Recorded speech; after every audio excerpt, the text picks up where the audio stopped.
تنقید ایک انتہائی مثبت عمل ہے۔ سب سے پہلے علم کے لیے اگر کوئی چیز سیکھنی یا سکھانی چاہیے تو وہ تنقید ہے۔ ہمارے علم کی عمومی بنیاد کیا ہوتی ہے؟ جو کچھ ہمیں ہمارا معاشرہ منتقل کر دیتا ہے۔ 5-7 سال کے ایک بچے کو آپ اپنا علم منتقل کرتے ہیں، اپنی معرفت منتقل کرتے ہیں، اپنے آباء کے علوم منتقل کرتے ہیں، جو فنون ایک خاص درجے میں پہنچ چکے ہوتے ہیں انہی کی تعلیم دیتے ہیں۔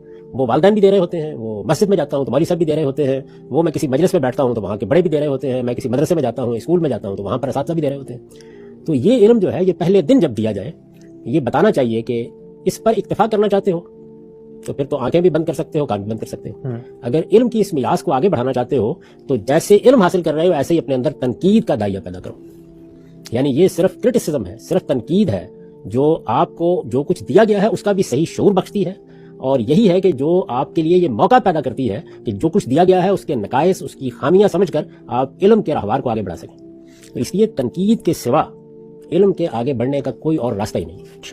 ہم جب تنقید کا لفظ بولتے ہیں تو ہماری فوری توجہ دوسروں کی طرف ہوتی ہے۔ سب سے پہلے تنقید کا عمل آپ کے اپنے لیے شروع ہوتا ہے، یعنی مجھے میرے والدین نے جو کچھ دیا، مجھے میرے اساتذہ نے جو کچھ دیا، مجھے میرے ماحول نے جو کچھ دیا، جو میں نے کتابوں میں پڑھا، جو میراث مجھ کو منتقل ہوئی، مجھے اس پر تنقید کرنی ہے۔ تو یہ گویا میرے اپنے اثاثے کی تنقید ہے، یہ جو مجھے میراث ملی ہے یہ اس کی تنقید ہے۔ تھوڑی دیر کے لیے فرض کیجئے کہ آپ ارسطو کے بعد کے زمانے میں ہیں، تو آپ فلسفے کے یا اس زمانے کی طبیعیات کے یا اس زمانے کی نفسیات کے یا اس زمانے کے ادب کے جو مقدمات طے ہو چکے ہیں وہ آپ کو کسی اسکول کسی مدرسے میں پڑھا دیے گئے، انہیں آپ چیلنج کرتے ہیں۔ یہ چیلنج کرنا، یہ تنقید کرنا، یہ ان کی تنقیح کا عمل شروع کرنا، یہ چھوٹے سے چھوٹے درجے میں بھی شروع ہو جانا چاہیے۔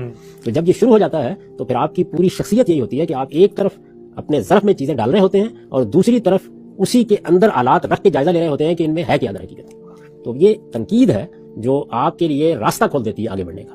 کسی علم میں بھی آپ کسی فن میں کسی ہنر میں داخل ہو کے دیکھ لیں، ابتدا یہیں سے ہوگی۔ تو جس طرح علم کی میراث دینی چاہیے اسی طرح تنقید کرنا سکھانا چاہیے۔ دیا گیا ہے جو چیزیں آپ کو بتائی اور سکھائی گئی ہیں وہ کوئی تاریخی چیز تھی، وہ کوئی ہنر تھا، وہ کوئی فلسفہ تھا، وہ کوئی حکمت تھی، وہ کوئی مذہبی عقیدہ تھا، اس کی بنائے استدلال کو تلاش کرنے کا کام جیسے ہی آپ کو سکھایا جائے گا تو آپ کا ذہن تنقیدی ہو جائے گا۔ تنقیدی ذہن اگر پہلے دن سے اس طرح نہ بنایا جائے، ایک مثبت عمل کے طور پر وہ چیز نہ سکھائی جائے، تو پھر اس کے بعد اصل میں جو تنقید ہوتی ہے وہ تنقید ہوتی نہیں۔ یعنی جس کو ہمارے ہاں عام طور پر تنقید کہا جاتا ہے وہ تنقید نہیں ہوتی، وہ تنقیص ہوتی ہے۔